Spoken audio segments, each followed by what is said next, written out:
Good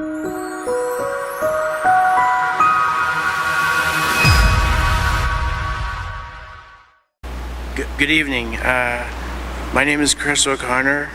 I'm introducing David Cartegena. David Cartegena was born in Lima, Peru, and grew up in the Greater Toronto area. He has worked for the ONTC for the past 3 years and currently serves on the board of directors at the North Bay Regional Health Center.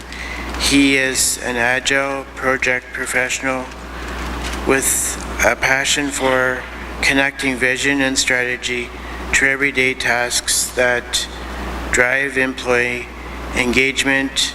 Ladies and gentlemen, David Cartegena.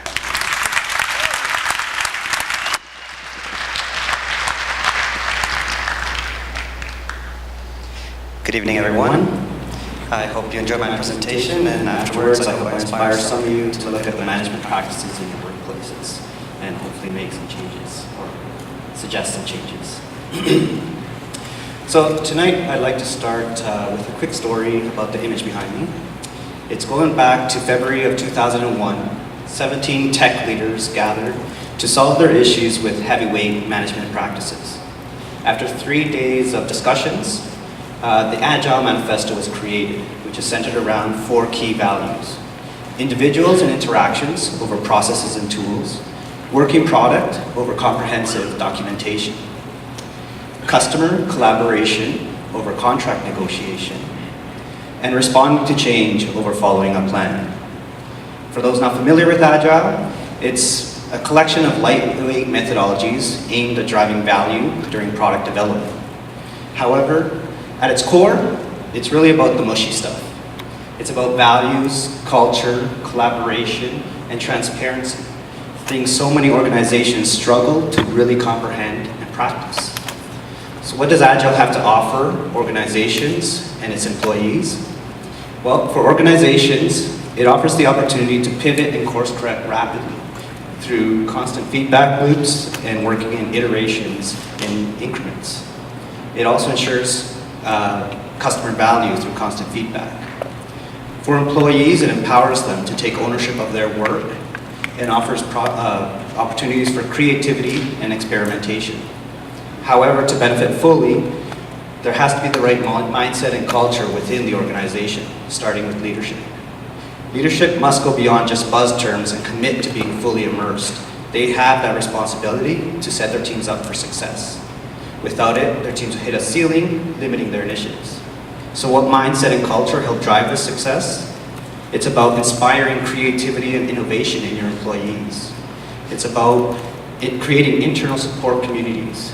And there has to be a mindset around transparency. Often this is limited by fear. Fear of being wrong, being reprimanded, prevent transparency.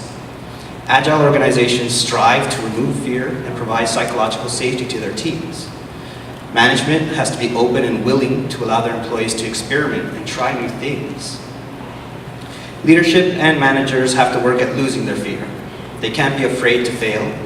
They can't be afraid to accept that they may not be the smartest person in the room. And they can't be afraid to accept guidance from their teams. A true agile leader leads from a position of support and not from a position of authority. They view their teams as subject matter experts to be consulted and not as resources to be used. So, how do you start to get there? Well, you have to work at creating the transparency for the teams. Leadership's actions need to be tied directly to their vision and goals. Once everyone is made apparent of what they're working towards in a clear and transparent manner, they can become creative in accomplishing that common vision.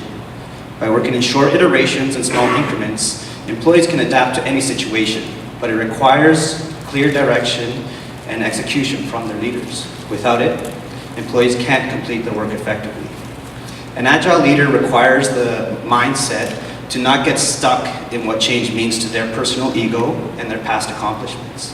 They take pride in being resilient and moving forward to adapt to change. They instill a continuous learning and growth mindset within an organization to promote exploration and produce employees who continuously strive to learn and who aren't afraid to let go of what doesn't work. In an agile organization, the mindset from top to bottom has to be one of acceptance to constantly change their beliefs and their assumptions to meet the needs of the moment and ensure value to their customers, versus sticking to old ideals. There needs to be an environment of psychological safety in place for employees to be comfortable and willing to be open about their failures. This is a huge requirement for any organization to support an agile transformation. Both leaders and employees need to be open to adapting their own position, be able to show vulnerability, and take ownership of their mistakes and failures. Once that level of safety is in place, it will drive the formation of high-performing teams. I'd like to end with these two last images and reference Lerone Siegel of Click Health, who often uses these when speaking about management. One is a doctor from the 1960s promoting cigarettes, and the other is a Bayer Pharmaceutical with heroin and children's cough syrup. That seems ridiculous nowadays with the information we have, yet the management practices that we use in most workplaces every day date back even further than those rituals or those ads. As humans, we look for and strive for the feeling of being understood, and this is something agile organizations strive to accomplish. Thank you.